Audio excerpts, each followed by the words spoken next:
Muy bien, y como habíamos anunciado, estamos con un primer ministro de Estado, en este caso el ministro de Economía, Elmer Juba. Elmer, ¿qué tal? Buenas noches. Muchas gracias por la deferencia de concedernos la entrevista. No, un gusto, Mario. Bien, vamos primero a la parte anecdótica. ¿Cómo así? Esto venía siendo conversado ya durante la segunda, el hecho de que te hicieran ministro de Economía. Bueno, no, yo recibí la invitación semanas antes de, digamos, a principios de julio, por ahí, y lo evalué con mi familia, y ellos me empujaron. Ajá. Así que por eso acepté también, porque es un tema, un costo familiar importante, ¿no? Claro, Sí. por supuesto. Ahora los veo menos, estoy prestado. Ajá. Y tuviste que consultarlo con la familia, pero consultarlo con la almohada también, me imagino. Sí, claro. Porque supone dejar de hacer cosas y comprometerse Lo políticamente. que pasa es que, digamos, no me sacaron de un árbol, me han sacado de una carrera de autos. He tenido que terminar la carrera de autos, no salir de varios lugares donde estaba, incluyendo Macroconsul, donde he estado 30 años, y compromisos que estaban adquiridos. Yo era jefe, digamos, de varios estudios, ¿no? Sí, claro. He tenido que terminar algunos rápido y otros ver un cambio y salir ordenadamente de una empresa donde he estado muy a gusto durante casi 30 años, ¿no? Ahora, y lo correcto es estar fuera para no tener conflicto de intereses y poder dedicarme 100% a esta nueva ocupación que es importante y requiere un tiempo completo, ¿no? Claro. Pero tú ya tenías sintonía con la señora Fujimori de antes. Bueno, yo había ayudado en la segunda vuelta hace 10 años, en la campaña del 2016. Ellos ya habían ganado en primera vuelta, tenían 70 y tantos congresistas de los 130. Y era un espacio único para hacer reformas con un Congreso mayoritario, ¿no? En ese contexto ayudé en la segunda vuelta durante ese mes, sí. ¿Y desde entonces no hubo contacto? Cada vez menos, porque en verdad era el tema de ayudar al Ejecutivo, ¿no? Y como no tenía Ejecutivo, no tenía mucho sentido estar todo el tiempo ahí, y me dediqué ya a la actividad privada estos 10 años, ¿no? Bueno, pero cuando estuviste en el directorio del BCR fue también, no solo, pero con los votos de... Sí, pero Fuerza también Popular. fueron votos de muchos partidos, ¿no? Sí, claro. Por eso he dicho no solo, pero... Sí. Es correcto. Pero también. Pero a ver, un director del Banco Central es totalmente independiente, ¿no? Sí, sí. No es que te nombran en el puesto y es autonomía máxima. Eso es lo deseable, por cierto. Correcto. Muy bien. Ha habido hoy día una conferencia de prensa en la que has anunciado varias cosas que ponen matices a lo que mencionó la señora Fujimori en el mensaje de 28 de julio.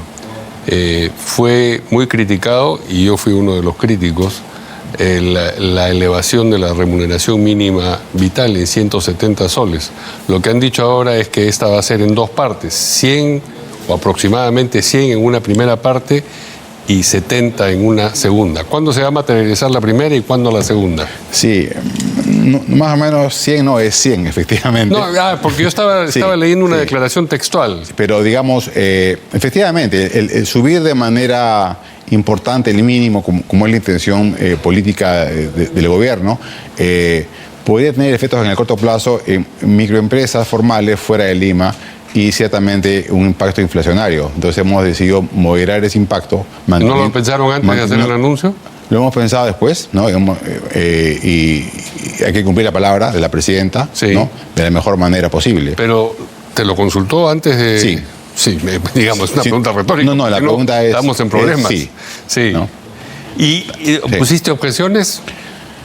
No puse objeciones, porque hay muchas cosas que hacer y hay que avanzar en algunas y no en otras, ¿no? Pero, digamos... Las importantes... Yo recuerdo las que se conversaciones contigo... Sí, pero las que se vienen, que son mucho más importantes que eso... Ok, pero no pasemos del tema, porque este también es importante, digamos. Tú has dicho una decisión política y creo que esa es la definición precisa. Es decir, esa decisión ha tenido ingredientes de política, no ingredientes técnicos, que son los que se le quiere dar siempre, cuando dicen, no, esto va a ir al Consejo del Trabajo, va a ir atado a la productividad. Si de buenas a primeras se anuncia el alza de la remuneración mínima vital, eso no fue técnico, ¿no? En política económica, la economía política es eso, ¿no? Una mezcla de economía con técnica, efectivamente. La técnica pura se queda en el aula, ¿no? Y entonces acá pesó más la política. No, pesan los dos, justamente por eso estamos sugiriendo repartir ese impacto que sí es real, Sí. de manera mucho más acotada en dos incrementos previa discusión en el Consejo Nacional de Trabajo, ¿no? Pero si la decisión ya está tomada, ¿qué van a discutir? Por ejemplo, si es mejor en 2 partes, en 3... O sea, lo de 2 partes no es definitivo. No, es una postura del Ministerio de Economía y Finanzas, coordinada con el Ministerio de Trabajo, pero por supuesto hay que mantener la institucionalidad y es lo que se va a hacer con el Consejo, ¿no? ¿Cuándo se va a materializar la primera parte de los 100 soles? Una vez que el Consejo de Trabajo emite una opinión, que no es vinculante, pero hay que escucharla, Sí. por supuesto, vamos a tomar la decisión. Pero probablemente sea una antes de fin de año y la segunda después del verano, después del niño, ¿no? Después del niño. Sí. Ok, ahora, asociado a esto se anunció un bono, que no sabemos de cuánto es tampoco. No, sí sabemos. Sí sabemos, sabemos. Efectivamente, para suavizar el impacto inicial en este contexto, se va a dar un bono por única vez a microempresas entre 2 y 10 trabajadores, equivalentes a estos 100, ¿no? Por única vez es el mes que eso ocurra. Supone que eso ocurre en noviembre. Sí. En noviembre se da ese bonito para que efectivamente el impacto en la MIPE se haya a partir, en este caso, de diciembre, ¿no? Pero, digamos, el sueldo se recibe todos los meses, no solamente el mes en el que Por se eso, da el bono. no, o sea, mitigan uno de una lista infinita de meses. Es lo correcto. De ninguna manera vamos a financiar el aumento mínimo, ¿no? Yo estoy de acuerdo y estoy seguro de que eso será así, pero, digamos, es crear una distorsión que se trata de paliar con otra. Bueno, en el mundo real de óptimos de Pareto, una distorsión se combate con otra. Ajá. ¿Y no es mejor suprimir la distorsión de arranque? Sí, donde se puede sí, donde no se puede no. Si no existía la elevación de la remuneración mínima vital, el problema se crea cuando se la anuncia. A ver, el mínimo vital es un tema hiperpolitizado, no solamente en Perú, sino en todo el planeta Tierra, en países ricos, pobres, medianos. Sí. Siempre, a priori, uno piensa que es una buena idea porque es como algo solidario, pero hay que ver los niveles absolutos, ¿no? Y en Perú está en niveles de cuidado, por eso que justamente vamos a proceder con el incremento en 2 partes, ¿no? Es alto el mínimo vital en Perú. El mínimo vital es relativamente En alto. términos comparativos, Sin quiero duda, decir. sin duda. En términos comparativos al mundo informal. Ahora, ese bono, por único que sea, también tiene un costo importante. ¿Cuántas empresas calculan que van a...? No, eso es un impacto muy marginal en las finanzas públicas. Sí. Y lo van a dar solamente a aquellos... Solamente a las que tienen...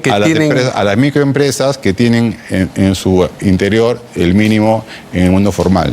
Ujú. Y de acuerdo a la cantidad de empleados que tengan que obedecen a Suponte esa que tengo figura. 7 empleados y 2 ganan el mínimo, va para esas 2 personas ese mes, ¿no? ¿Y eso cuándo va a materializarse? El mismo mes que ocurre el aumento. Ajá. Justamente para que sea suave y se aplique el siguiente mes, ¿no? Otro de los anuncios de hoy que tiene que ver no con el mensaje de 28 de julio, sino con algo que se dijo después, es el que está relacionado con los feriados. Se filtró el borrador, cosa que parece ser un problema en sí, porque un documento de esa naturaleza no debería filtrarse para evitar precisamente la contraola política que se produjo. ¿Ya tienen claro cómo se filtró? No.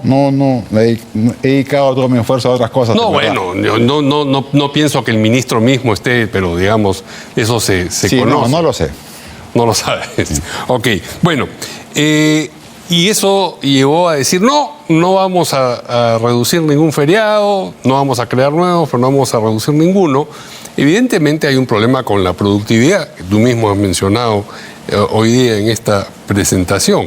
Y entonces lo que han dicho es, vamos a moverlo siempre a los viernes para que se pueda hacer el puente y haya turismo y todo lo demás.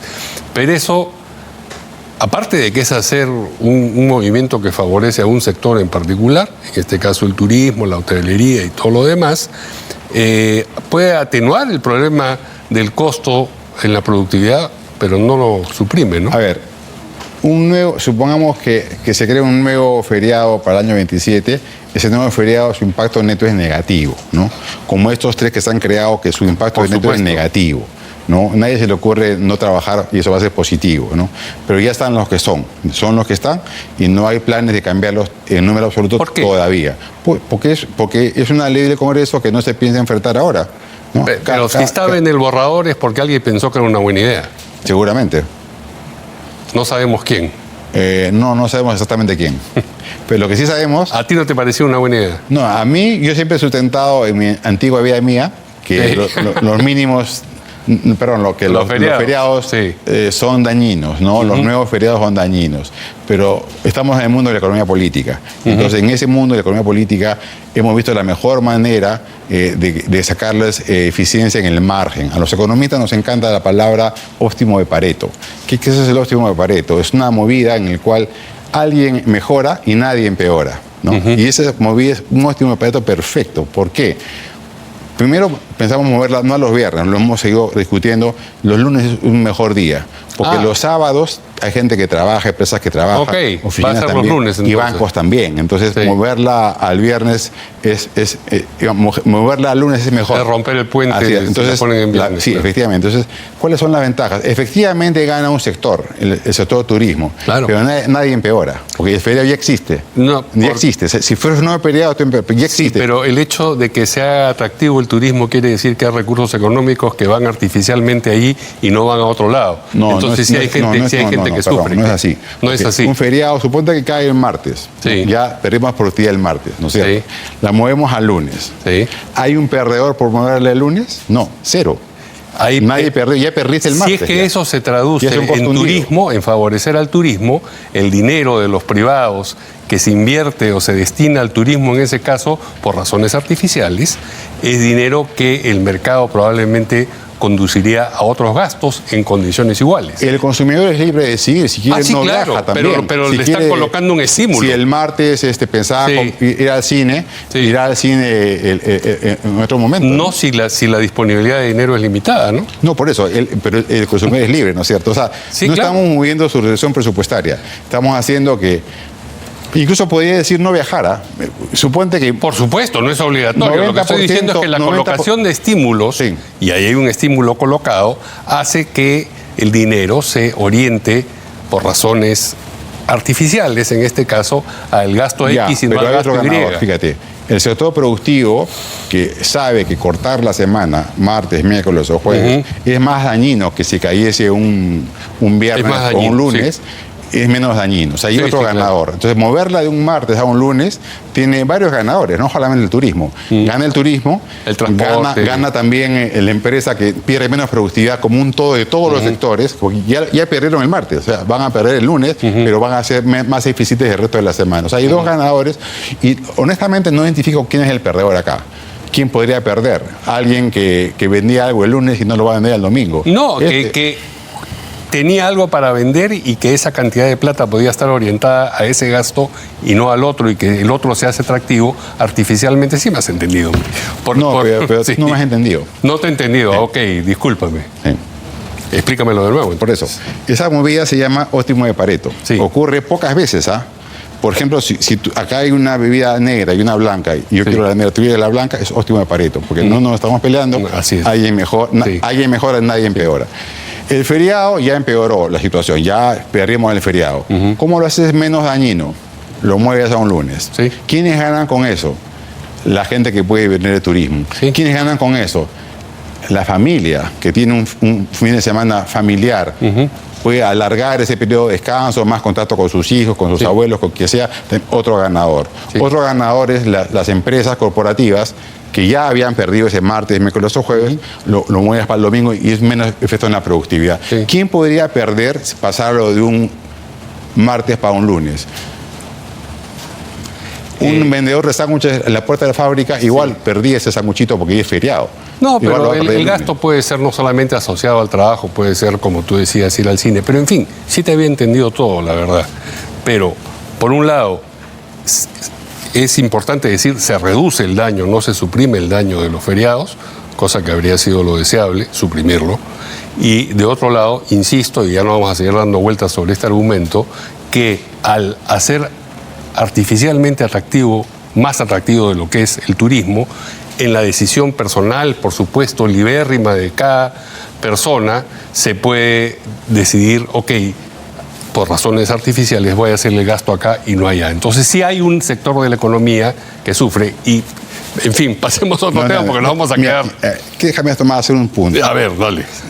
Si hacemos una encuesta nacional a los consumidores, o sea, al público, si prefiere mover los feriados de martes, miércoles o jueves a un lunes, si la gente decide que sí, voy a tener la razón yo. Es decir, la gran mayoría quiere ese movimiento y eso es utilidad pura y dura. Bueno, vamos a hacer la misma encuesta para ver si quieren pagar impuestos. No, porque justamente un impuesto por su naturaleza se llama así, ¿no? Es impuesto. Sí, claro. Muy bien. En las medidas que has referido hoy día, también has mencionado que van a llevar, queda por ver quién, algunas de las que yo he llamado leyes pro déficit que se aprobaron en el Parlamento que cesó funciones hace poco y que hemos comentado acá tantas veces. 4 en particular, entiendo que todavía no quieres mencionar exactamente cuáles son. Pero ¿quién las va a llevar? ¿El gobierno o el Colegio de Economistas, que he visto que lo mencionas? Primero, efectivamente, eso es mucho más importante que el mínimo y los feriados. Y gracias por la pregunta. ¿Por qué digo eso? Porque uno de los puntos centrales de la estabilidad macroeconómica peruana tiene que ver con la fortaleza de las cuentas fiscales. Eso es muy importante porque países que tienen mucha deuda, como por ejemplo puede ser Colombia o México o Brasil, ¿no? Gastan mucho de los ingresos tributarios en pagar el servicio de la deuda y menos en sus ciudadanos. En segundo lugar, enfrentan tasas de interés más altas. Eso sí nos afecta. Por ejemplo, el crédito hipotecario en esos países es enorme, ¿no? Mucho más que en Perú. Entonces, tiene un doble efecto negativo sobre la población y cuando eres insolvente fiscal tiene que hacer ajustes fiscales, como lo acabamos de ver en Bolivia con el presidente Paz, en Argentina con el presidente Milei. Nosotros mismos en la época de Velasco, Alan I, Belaunde, hemos tenido ajustes fiscales terribles por tener un mal comportamiento fiscal. Entonces no podemos jugar con eso. La Constitución dice que el Ejecutivo se encarga de diseñar el gasto público, no esté en manos de los congresistas. Eso está clarísimo en el artículo constitucional que ha sido pervertido por el Tribunal Fiscal anterior y este lo ha corregido en hora buena.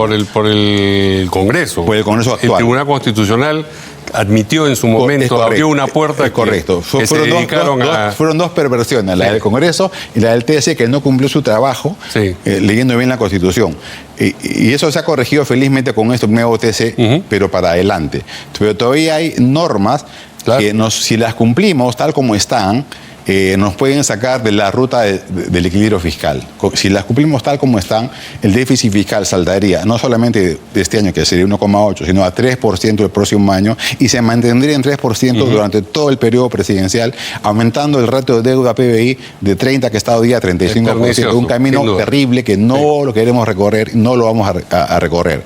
Y además, en segundo lugar, aparte de ser inconstitucionales e ilegales, son injustas con la población, porque no podemos pagarle a un jubilado un sueldo similar a la subida activa. Eso no existe en el mundo, ni siquiera en Perú. La gente que aporta al sistema privado o público tiene una tasa de reemplazo que se llama técnicamente así. Tu pensión es menos que tu último sueldo activo. Es así por diseño. Y no puede haber un grupito, por más poder político que haya tenido en su momento, que tenga ese privilegio. Entonces, eso lo vamos a eliminar.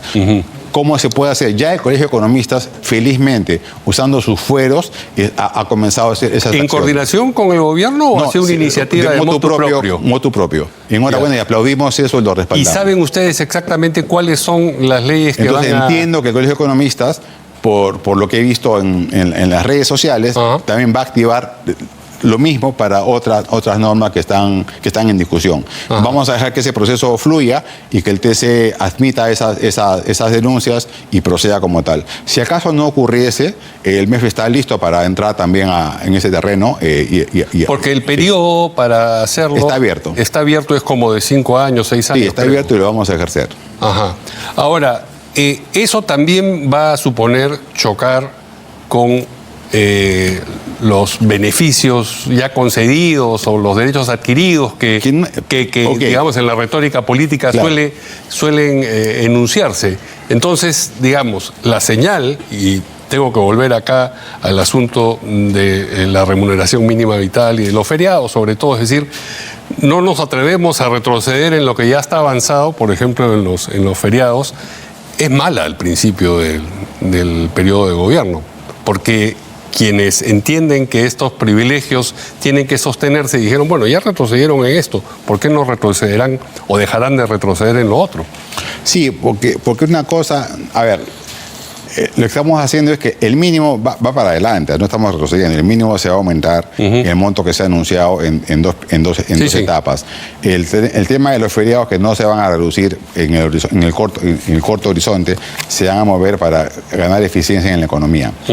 Y el tema que es mucho más importante, el tema de la solvencia fiscal, vamos a dejar que el Colegio de Economistas haga lo que está haciendo, defienda sus fueros, y si no ocurriese vamos a entrar directamente como ministerio. Los pequeños grupos son pequeños si lo comparas con los intereses pero son organizados. Sí, pero la sociedad no es organizada, pero tiene un Estado que sí está organizado. Sí, claro. Yo no voy a subir el IGB 2%. Para que todos los peruanos paguemos eso, para estos derechos adquiridos de mala forma y de manera ilegal. Y ya que hablamos de impuestos, ¿van a tocar las exoneraciones? En un segundo momento. ¿Cuándo empieza un segundo momento? Sí, te digo, porque ¿qué es más importante? Estamos acá para... Porque eso también afecta el déficit fiscal. Pero hemos descubierto que hay otro problema que afecta mucho más que las exoneraciones, que es la evasión tributaria. La evasión tributaria en el Perú es de 9% del PBI. 9% del PBI. Las exoneraciones tributarias sumadas toditas son 2% del PBI. Entonces, ¿qué quieres enfrentar? 2% del PBI que tiene además decenas de exoneraciones con al frente de stakeholders, o 9% del PBI que tiene evasión pero no es que absoluta. Se tiene que hacer una cosa y se deja de hacer pero la el tiempo otra, es finito, ¿no? El tiempo es finito. Sí, claro. Y el esfuerzo también. Entonces vamos a dedicar en una primera parte del gobierno a bajar fuertemente la evasión tributaria. De 9% de 9% a 7%, 2 puntos, que sigue siendo 7% encima de la media de América Latina y el Caribe. La media de América Latina y el Caribe es 6. O sea, Perú, ¿no? Tan bien que lo hace en la parte monetaria y de solvencia fiscal, se ha descuidado en el tema de la evasión. Hay demasiado evasor de renta y de IGB, de tal manera que podemos tener 2 puntos más de producto que equivalen a todas las secciones juntas en términos fiscales, ¿no? ¿Y tienen identificados los sectores donde esto es más pronunciado? Sí, son sectores, a ver, primero hay evasión de IGB, ¿no? Que es importante. Hay sectores que fabrican facturas, básicamente en servicios y algunos componentes industriales. Y por otro lado hay profesionales que tienen buenos salarios y sin embargo no los declaran ante la SUNAT y pagan menos impuestos a la renta personal, ¿no? Entonces esos son dos grandes focos de evasión. Y también empresas medianas que evaden IGB y renta al mismo tiempo. Eso es la peor injusticia, porque es como que todos ganamos lo mismo, pero yo evado, ¿no? Entonces es una injusticia horizontal. Es como una exoneración, digamos, ¿no? En términos matemáticos. Y eso nos parece injusto. Solo que delictiva. Y claro, y es el delito penal hacerlo, además, ¿no? Entonces, nos parece que luchar contra la evasión es un buen objetivo, es luchar, es neutralidad. Si ganamos lo mismo, pagamos lo mismo. Y si gano más, pago más que tú. Eso es algo positivo, siguiendo los principios básicos de la economía de la tributación. Pero no es que vamos a no hacer nada con las exoneraciones, también. Pero un problema a la vez, ¿no? No podemos abrirnos tantos frentes simultáneos. Vamos a resolver, bajar sensiblemente. Porque son frentes. Porque hay quien, son frentes, sin duda que son va a tratar de dar batalla para conservar esas sin duda que sí, claro. Lo vamos a dar. Pero no veo a ningún político defendiendo un evasor. ¿No? Es más sencillo avanzar por ahí. No abiertamente, por lo menos. Claro, o sea, debo pagar IGB, pero no estoy pagando. O gano 50.000 soles al mes, pero pago como si ganase 10.000. Entonces hay un espacio mucho más rápido y mucho más efectivo, costo efectivo, para usar jerita técnica, que implementar las exoneraciones. Una vez que logremos avanzar acá, ya no sigamos avanzando, nos implementaremos con las exoneraciones, con las principales, ¿no? Ok, 2 últimos temas, porque se nos acaba el tiempo y claro, tu colega de gabinete viene también a conversar con nosotros. Banca de fomento, no bajo ese nombre, pero ¿van a hacer alguna? Por ejemplo, a propósito de la agricultura, me pareció entender en el mensaje de 28 de julio algún tipo de... No, de ninguna manera. De ninguna manera. Es un sector bien servido por el sector privado, ¿no? No van a hacer créditos blandos para favorecer a X, Y o Z. Eventualmente, por el caso del niño, ¿no? Podríamos dar algún tipo de estímulo por ese lado, pero no algo sistemático y permanente, ¿no? Ok, y finalmente, Petroperú, ¿qué cosa es lo que se viene con esta decisión que han adoptado? Porque se les estaban adelantando desde el propio Petroperú a ustedes, ya bueno, han vuelto a colocar a Oliver Stark, a un buen directorio, pero ¿hacia dónde va eso? Sí, mira, Petroperú es una empresa muy querida por los peruanos, en verdad, desde la época de Velasco. El Día de la Dignidad Nacional se llamó así en esa época, ¿no? Cuando se expropió la compañía a la compañía Rockefeller, en verdad, en esa época. Pero en los últimos años ha tenido un manejo pésimo gerencial. En lugar de ser una compañía que aporte utilidad, en ese sentido, sea estratégica, se ha comportado de la peor manera, ni que hubiese sido diseñada por un enemigo del país, ¿no? Voy a hacer una empresa estratégicamente negativa para que hace un huecazo al fisco. Y eso ha sido Petroperú, lamentablemente. Entonces, no hay manera que los gerentes y directores que han mantenido ese statu quo hasta el día de hoy tengan respaldo, porque en cualquier mundo, en cualquier sector privado normal, y Petroperú es una empresa de derecho privado, se puede sostener algo así. Entonces, si das prestado dinero, si tu accionista ha puesto capital, si tienes una deuda elevadísima y tus resultados son pésimos, hay que remover. Y hemos tenido cuidado en nombrar un directorio bien equilibrado, con un abogado experto en hidrocarburos, un excelente experto en distribución masiva para ganar participación y 2 directores vinculados a banca de inversión y a finanzas para poder lograr estabilizar la compañía. ¿Van a tener una administración privada? ¿Apuntan a eso? Porque a eso apuntaba el informe que hizo el directorio que encabezaba Oliver Stark. El plan A es que el actual directorio empoderado al máximo nivel por este gobierno logre cambiar los resultados operativos de la compañía. Si dejando lo logra, la administración como está. No, pues cambiando los gerentes, por supuesto. Sí, pero no poniéndole en manos privadas. No, eso sería un plan B. Si esto no funciona, tendríamos que ir a un esquema de un fee por un contrato de gerencia, ¿no? Ajá. Privatización no está sobre la mesa. No, no está en la mesa. Bien, pues hay tantos otros temas. Tampoco ha sido propuesto por nadie en la campaña, entonces. Ok, bueno, seguramente. ¿Seguro que Avanza País no lo propuso? No me acuerdo de ese. Sí, no, yo tampoco, pero me parece verosímil. Ahora, una cosa, en verdad, en la medida que el gobierno vaya teniendo éxito, seguramente vamos a hacer reformas de más largo alcance, ¿no? Y es algo paripasu que tiene que ver también con la aprobación del público, que vea que el gobierno gana apoyo ahí sostenidamente. Y por eso, además, estamos creando una comisión de reformas estructurales para que digamos, evacúen sus propuestas de cara al día del 27, ¿no? Bien, ojalá en un mes podamos tenerte de regreso acá para conversar sobre estas cosas y sobre lo que ha ido ocurriendo y sobre los temas que nos han quedado. Más que un mes, que sea algo de función que tengan algo nuevo que decir, como ha sido el caso. Me imagino que eso es mañana, entonces. Para acumular cosas interesantes para el público. Ok, muchas gracias al ministro de Economía, Elmer Cuba. Vamos a ir a una pausa y volvemos.